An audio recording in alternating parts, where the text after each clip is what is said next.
On today's question of faith, how does a Catholic celebrate Mother's Day? Hey everybody, this is Question of Faith. I'm Mike Hayes. I am the Young Adult Ministry Director in the Diocese of Cleveland. And I'm Father Damien Ferentz, the Vicar for Evangelization. And I'm Cari Reagan, the Youth Ministry Specialist. And an impending mother. I am, yes. Congratulations Thank again. you. Thank you. When are you due again? August 30th. Ah, very nice. So I'm at the end of 23 weeks. So I said last week was the Taylor Swift era, because 22 weeks, and her song 22. Oh. This week, right. we're ending the LeBron James week. Oh, 23. nice. Very nice. Good. Yeah. And last night we were with some of the seminarians, and I was like, I don't have anything fun for 24. But Wait, hold on. somebody Can I told guess? me- Teresa Littleflower? Oh, that's a good one, That's too. a good one. But That's she actually died at really- 24, so that's kind of sad. That's not good. Well, yeah. somebody And so said, did Frassati yeah, Oh, 24 is sure. a big year. for Saints, yeah. Somebody said Kobe's number was 24. Oh, so that's it right. could be my Kobe. Kobe week. I was going to That's say good. Willie Mays, he was 24, but that's an old school reference. But yeah. Yeah, so that's where we are. Or Very a nice. day, 24 hours. Oh, that's Yeah. true, too. That's a good one. Yeah. Perfect. And so Mother's Day coming up, and thought we would talk about a little bit how we celebrate Mother's Day, and what are the things that you've done with your mom, like during Mother's Day? So first of all, we should say my mother is no longer with us. Father Damien's mother is no longer with us. Carrie's mother is with us, Yes. And Carrie's about to be a mother. Exactly. So, what was the question? How did I celebrate? Yeah. Well, we always, it was Mother's Day falls on a Sunday. We went to Mass as a family anyway, so we always did, and then had a nice dinner, and my mom would pick the restaurant. Or my dad wasn't much of a cook, nor was Adam or myself, so we would usually go to a dinner, and then there'd be no dishes, there'd be no cleanup, there'd be no cooking, and just whatever my mom wanted to do, that would be the thing. Nice. Yeah, my dad was a cook. I miss my dad's roast beef immensely, by the way. So he would usually make the roast beef for Mother's Day. So my mother loved it too. And then him and I would be responsible for all the cleanup in the kitchen for the most part. My sister every once in a while would pitch in with us, but we usually said, no, the guys got it. We can do this today. And there was a restaurant. There was an Irish restaurant in Yonkers that my mother really loved. So every once in a while, if she was feeling well, we would say, hey, you want to go out to Tara? And she'd be like, yeah, let's go. And so we would take her out there, and there would be no cleanup, so it was good. And we also would go to Mass. If my mother was well enough to go to Mass, she would come with us, which was not often. But if she wasn't well enough, we would go and pray for her at Mass. That was a habit my father and I had every Sunday, as we would go and we would light a candle for my mother, and we would kneel and pray at the end of Mass. I actually remember, now that you're talking, there was one Sunday, it was Mother's Day, and I think my mom was sick, and St. Charles was giving away the lilies because it was the end of the Easter season, and so I brought one home for my mom, and she really liked that. That was cool. Yeah, we had something similar like that too. I don't think there were lilies, but they would give away flowers. Yeah, but it was in a pot, I think. So I carried it all the way 3 blocks home. But anyway, how about you, Carrie? For Mother's Day, I think we would do a mix of probably what you guys did too. We would go to Mass, start the morning with Mass. It was a Sunday, so that was our regular thing. But I always remember the Mother's Day blessing. Like there was, they would always do the Mother's Day blessing, and I think it was mostly Father Ron when I was growing up. Father Ron Worsh out at he's now at St. Joseph Avon Lake.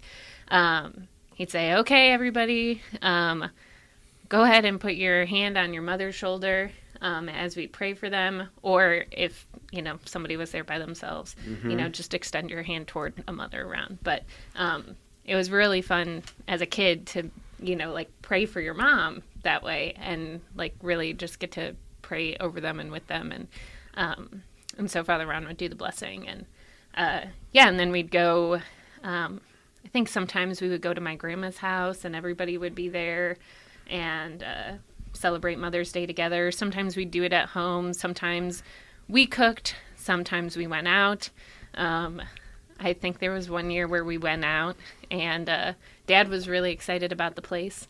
And it was good. It was good food, but my mom wasn't quite as impressed. And Happy Mother's Day. I just remember that. And she was like, yeah, this is more like the food Dad likes. But it was okay. It was a good brunch still. So this year I think we're cooking for Mom. So we Nice. gotta figure out the menu still. But That's cool. Sandy Shell. Yes. Isn't that a great That's name? a great name. That's a name you could throw into any story to make it sound good, right? Yeah. Yeah. Everything was going great, and then Sandy Shell came. You know? Or everything was going terrible, and then Sandy Yeah, Shell that's right. came. Yeah, exactly, right? Yeah, Any it's a story. great Yeah, name. it Yeah. works out. Did either of you ever visit the cemeteries for like grandparents? Because I was thinking, I think we did that a few times with my dad, because my grandparents are both buried at Holy Cross Cemetery, which is where both my parents are now. So depending on my schedule this Sunday, sometimes I can get to the cemetery on these days, but sometimes I can't. But was that a practice in your family to visit and pray for deceased members of the family, like moms and grandmas? Or We wouldn't go, and to be honest, I don't know where my mother's mother died when she was 4. oh, So she doesn't remember. She remembers a little bit about her mother, but not very much. And so I'm not really sure where she's buried. If she's buried with where my parents are now, or if she was buried somewhere else. I don't recall seeing a headstone when I was young. And then my father's mother also died when he was 4. It was something they actually had in common. Wow. But my father's from Ireland, so she's buried in Ireland. So that grave I actually did see. And when I went to Ireland, I think we were married about 4 years when I went to Ireland. This was like 2006, I think. So I have a nice picture of the headstone of my grandmother and my grandfather. nice. Yeah, we never really went to the cemetery growing up, but my mom's father, so not mother, but died when she was younger, when she was 12. But every night when we prayed our prayers before bed, we always prayed for Grandpa in heaven. So we prayed for him all the time. But we just weren't a big cemetery family. Yeah. Neither were we, Cari. Yeah. So, but something that my husband does is his grandparents are buried. What's a cemetery that's near 480? That's Holy Cross. That's where my parents are. Holy Cross. Yeah. So his grandparents, his dad's parents, are buried there. And he drives out that way when he goes to men's chorus in Berea. And when you reach the crest of like the highway, like the highest point, he always does the sign of the cross because he knows that his grandparents are nearby. Oh, very Well, that's cool. nice. So that's something that we do together now. Yeah. Well, one of the things about Mother's Day and being Catholic that I think is interesting is you want to make sure that everybody's included, and sometimes there's folks there who Yes. don't have their mothers or their mothers just died, or women who have had miscarriages who have longed to be mothers and were unable to, or at Right. least to be able to carry and take care of their children after Right. birth. So there's a lot of, as much as it can be a very joyful time and a happy time, it can also be a hard time for folks. Yeah, so what do you sure. guys think about, like, what are some ways to think through that or pray through that, or like in terms of petitions, sometimes you can add all the different situations. So what are your thoughts? I heard one recently that said, for all those for whom Mother's Day is a difficult time. And I was just like, oh, that's a good way to put that, you Yeah. know, and like, and certainly I resonate that, my wife and Yeah. I don't have children, and so I was like, it must be a hard day for Marion, and her mother died when she was 19, so Mother's yeah. Day for her is a particularly hard day. And so I think that, that was a good way. That kind of covers everybody. It does. And I'm thinking of folks too, like who may be estranged from their mothers, or Yeah, mothers who may that's be right. estranged from their children, and that's good. I like that. there was one place who did the same thing, but then they started listing those things. I went, okay, that's too much. Yeah. I was like, that's, I know what they're trying to do. They're trying to be really inclusive and try to, include everybody. But they had, for those who were estranged from their mothers, Yeah. for those who have had difficult pregnancies, for those who have miscarriages. I was like, oh, you're triggering everybody now. Yeah, I like. Say it again. For those For whom, those for whom Mother's Day is a difficult day time, we or a pray to the difficult Lord. time. Yeah, we pray for their consolation. We pray, that's Yeah. nice. I like that. Yeah. Yeah, I think like as I've grown older and realized more of the people, because when you're younger you don't really, I didn't realize like Mother's Day could be a difficult day. Right. It was Yeah. just, a day we had a fun lunch with Mom Right. and did all the dishes, but which we usually helped with most nights anyway. Good But daughter that you are. as I grew up and had friends who were estranged from their moms, I just even think like reaching out to those people, or as I got to know people who had miscarriages, because when you're a kid, like I didn't really know what that was. That wasn't in my experience growing up. Just reaching out to them on Mother's Day and saying, like, especially those, quite personally, like, I know today might be a hard day for you, and I just want to let you know I said some extra prayers for you today at Mass. And I hope that Mother Mary is with you today, especially. So. Yeah, exactly. Cari, what would your mother teach you that you want to bring into your own sense of motherhood? See, Mike gave me some questions to think about beforehand, and as I thought about this one, I have two thoughts on it. And the immediate thought was, my mom just loved us so well, and still does. And like when we were little, this is like funny, but it's something she said all the time. And we, maybe like snuggle up to her and say like, I love you, Mom. And she said, are you going to love me even when you're a teenager? And I was like, yes, Mom, of course I'm going to love you even when I'm a teenager. And like, I don't know if like exactly where it came from. But as I grew up to be a teenager, I was like, I promised a lot when I was little, like, I'm going to love my mom even when I'm a teenager.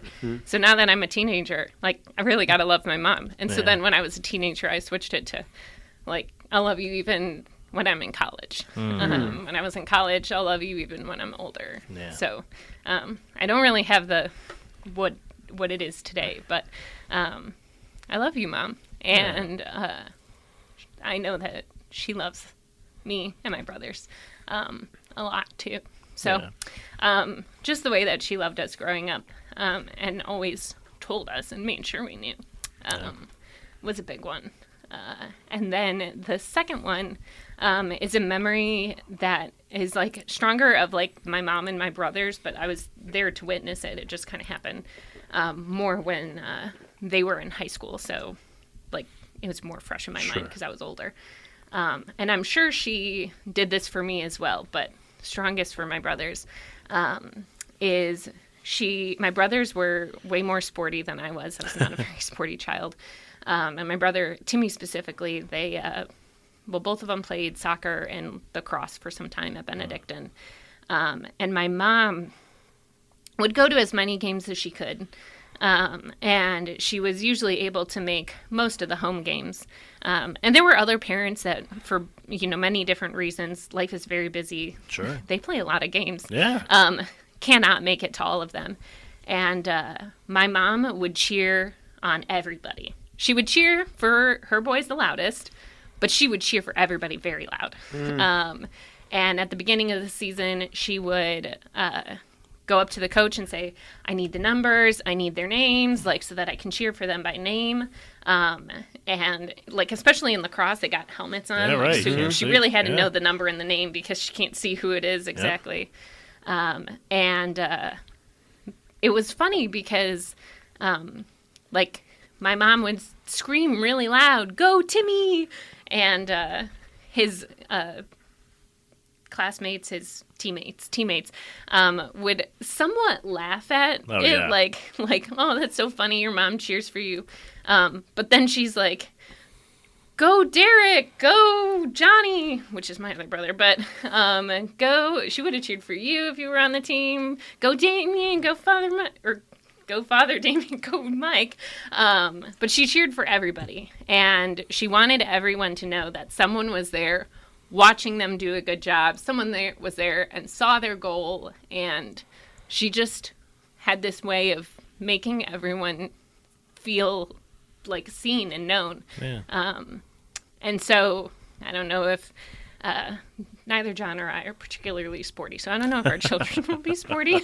But however I can do that in whatever way our kids and their friends' lives, that's something that I've learned from my mom. It was funny. We used to have a homecoming for our retreat program at Canisius, and I would tell the students all the time, I was like, and the parents would come to this, and I would say, So we're making the parents sit through this. We've got to kind of move it along a little. This thing can't go on for hours. And I was telling my vice president this, and she looked at me and she said, "Oh, you clearly don't have children." And I said, "Well," she goes, "Do you know how many bad plays I've had to sit through? Do you know how many bad piano recitals or music things that I've had to sit through?" And I just came away from it thinking, wow, yeah, parents really have to go through a lot of that stuff. It just never really dawned on me, like all those kinds of things that they, I don't want to say suffer through, but suffer through. Well, I mean, have you been to a middle school band concert? Oh, yeah. Like, I thought I was great when I was in middle school, but yeah, they're working on their talent. I remember seeing my niece and nephew play T-ball at 4 and 5 years old. I told my brother, "This is the worst sports I've ever seen." But the parents, because they were their kids, they were loving it. Yeah. So, and now they're better. But yeah, I'm in a similar boat. I thank God because my nieces and nephews, their high school they've really been dedicated to the arts. They go to a public high school in Wisconsin, and or went to a public high school in Wisconsin. They're all older now, but I remember going to them and I was like, I'm going to get a taste of what this is like for parents. I sat down, and I was thoroughly entertained. It was really, really good because they've dedicated a lot of resources toward it. And they're in high school, so it's a little high better. school's different. Yeah. I was thinking, Cari, as you were talking, you probably learned a lot of relational ministry from your mom's love for you. Just being present, being encouraging, being affirming. All those things are really important for youth ministry. Yeah. Right? And for young people to be seen and to be known and to be loved and to have someone know their name. I mean, this is what a lot of youth ministers will do. I want the names so I could recognize these folks. I could pray for them. So that's all really important stuff. Well, yeah, and as I was thinking about it this morning, I was like, I am not afraid when we go to a game for a kid or their play or whatever. Like, I'm not afraid to make it known that I am there, because I want them to hear that someone's there and someone's shouting their name. And also, like if their parents are there, like it's a good thing to be able to like meet the parents, Right. And say hi, like I'm the youth minister or I'm on the core team, and Right. we're really proud of them, and we wanted to come see their game because we know that they've worked really hard for it. So, yeah, you want them to know that you're there, whether very it's cool. your kids or your youth ministry kids. Then even like when a baby's baptized, a child, the blessing that goes over the parents, this one goes over the dad, but it says that you and your wife are to be the first and best teachers in the ways of faith, raising your kids. So the first way that children will come to know God's love for them will be by their parents. And if the parents do it well, the chances of the children understanding God loves them is increased significantly. So that's really awesome. Yeah, for sure. Cari, what are you most looking forward to when it comes to motherhood? What am I most looking forward to? I think I don't even know. It's like you both. I feel like I know what to expect, and I have absolutely no idea what to expect. I have a lot of friends who are mothers, and particularly like quite a few whose kids are in their first year of life. And it's just so fun to watch them love their kids. And watch them get really excited, like, oh my gosh, this is the new face she's making this week. Or have you seen her tooth yet? Or even the ones that are, a little bit smaller. And she's starting to look cute and like have her own personality and look like a human and not just an alien baby. Because though we love babies, like most of the time they come out and they kind of look a little bit like aliens, and then they grow into themselves at about 3 months. And so I think just getting to like watch them grow, watch them grow up and get to share it with other people too. Because that life is to be shared with others. Yeah. And so that, and then probably also seeing John become a dad is something I'm excited about. I imagine the relationship with your mother will be enhanced when she becomes grandmother, and then you're like, Mom, what is this normal? And then there's that's going to be really helpful. How too. did you deal with this? Yeah, well, even when I got pregnant, I was like, oh my gosh, like this is no joke. Like, like, did you feel sick like this? Like, this is gross. Like, you did this 3 times? Oh my gosh. Like, so, yeah. When's the due date again? August 30th. Okay. I'm just sticking up my liturgical calendar. So the day before is the Passion of John the Baptist. The day before that is St. Augustine. And then although it's a Sunday, the day before that is Monica. So you got some good saints right around there, which is pretty cool. Yeah. Yeah. It'll be exciting. So we'll see. We'll see what happens, right? See what happens. I wanted to share this. This is gross. I'm going to tell you this in advance. That's exactly right. Because there was a Mother's Day. This is one of my I don't want to say favorite memories of Mother's Day, but more memorable things was I went to the doctor and I was sick, and it was Mother's Day, and so it was like it must have been like the day before Mother's Day or something. Because I can't imagine a doctor was open on Sunday. And Unless it was urgent care. Yeah, and I don't remember. I must have had the flu or something, and I came home and I was really upset that I was sick, and I ran over to my mother and then said, "Mom, I'm sick," and threw up all over her on Mother's Day. And she just looked and she went, "Well, happy Mother's Day." So, Father, you were right on the mark there. Yeah, the amount of like puke and poop and pee my mom must have taken care of in her lifetime. God bless her. Exactly. And they all say that, like, you don't even notice. Faze them, and I'm like, ugh. I notice. My friend Father Bill O'Malley used to say, he said, be kind to your mother. She spent hours screaming to bring you into the world, and then she had the pleasure of cleaning up after you for the next 4 years. I'm pretty sure that there is incredible and extreme grace that God gives to mothers to be able to withstand. Yeah, he must. All of that. Yeah. Exactly. It'd be cool, too, to see how your relationship with Our Lady, the Mother of God, enhances, too. Like, as you meditate, like, wow, Mary fed Jesus. Mary changed Jesus.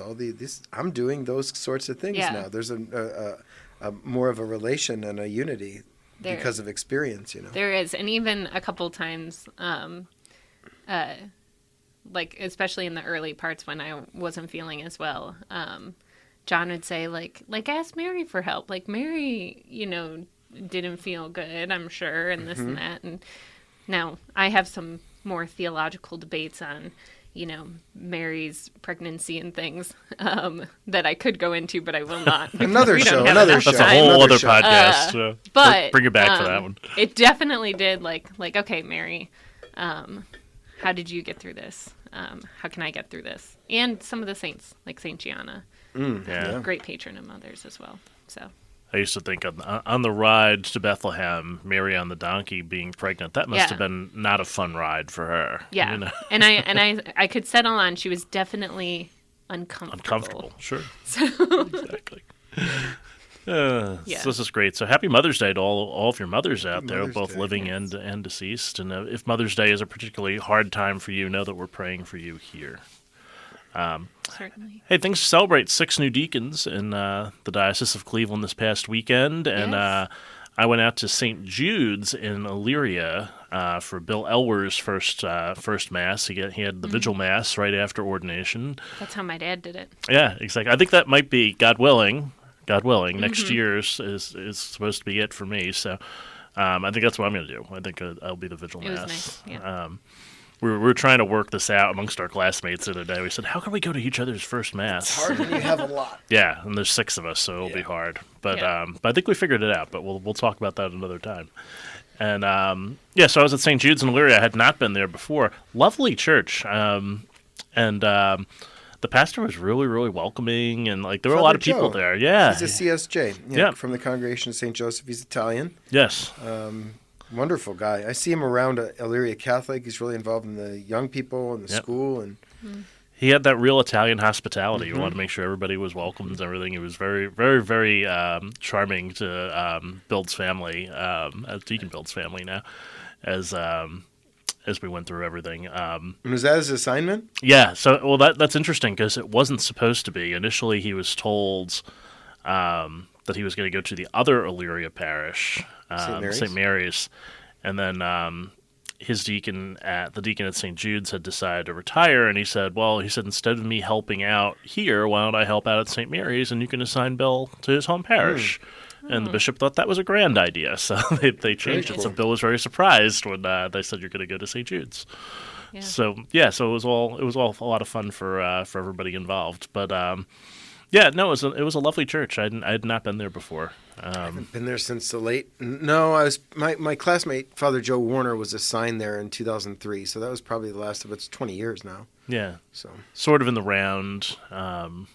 From the less is more era, I think, but they've definitely done it in a nice way where it's sort of noble simplicity. So I liked it a lot. Two of our teens, I think two, at least one, are from St. Jude's in Elyria that are on the Diocesan Youth Advisory Council. So I know that they're doing great things there. Yeah. And then readings for the sixth Sunday of Easter. I'm going to take the second reading. To sanctify Christ as Lord in your hearts. Always be ready to give an explanation to anyone who asks you for a reason for your hope, but do it with gentleness and reverence. I like that. I thought that was very sort of Pope Francis. Always have a reason for your hope. So. That was the line that stuck out to me too. And I think during this Eucharistic revival, in terms of evangelization, it's important for people to have a reason for their hope. And I think as a church, helping people tell that story. Like, why are you hopeful? And I don't know if we do that incredibly well, and we could get better at that, all of us. So that's that's a task, but it's an important one. Very nice. And I even think, as it's Mother's Day, the two lines, anyone, always be ready to give an explanation to anyone asks for a reason for your hope, but do it with gentleness and reverence. I think that even just speaks so much to mothers, because as they're growing up, teaching their kids the faith, there's that gentleness and a quietness about it. I've seen so many mothers just very quietly, whispering Jesus, like, look, it's Jesus, during the consecration to their kids. Very, very gentle way to explain their hope to them. Yeah. Gentleness and reverence, not harshness and irreverence. Very nice. My mother taught me to read at Mass. She picked up the Missalette and she would show me how to follow along with it. And I think it gave me a great love of the liturgy. So there's an idea for mothers out there. Oh, speaking of mothers, the one deacon was ordained Blackburn or Blackthorn? Yeah, Rob Blackburn, yes. Yeah, so his wife was in the front row. She's great. And Allie. with the kids, the two boys, they reminded me of what I must have looked like when I was 3 or 4, because that Mass was long. It was almost 2 hours. And the one's just reaching over the front of the pew, like feeling just to have some kind of stimulation for his mind. Yeah. And that was me, because I used to play with Hot Wheels and I couldn't focus at Mass. Mass was long, but I was looking at those kids and Mom was like locked in, the one daughter in her arms, the dad was up there, but those kids, 2 hours seems like an eternity when you are 3 or 4. Yeah, and there's 5 of them, right? Yeah. That was great. Yeah, I have to say, most of the time, those kids are very well behaved. Well, they were well behaved. Yeah. They weren't making noise, but they were just like feeling things as kids should. Like, you can't just sit there. So anyway, I love that. That was very dear. Yeah. They're a great family, and so he's going to be at St. Basil's.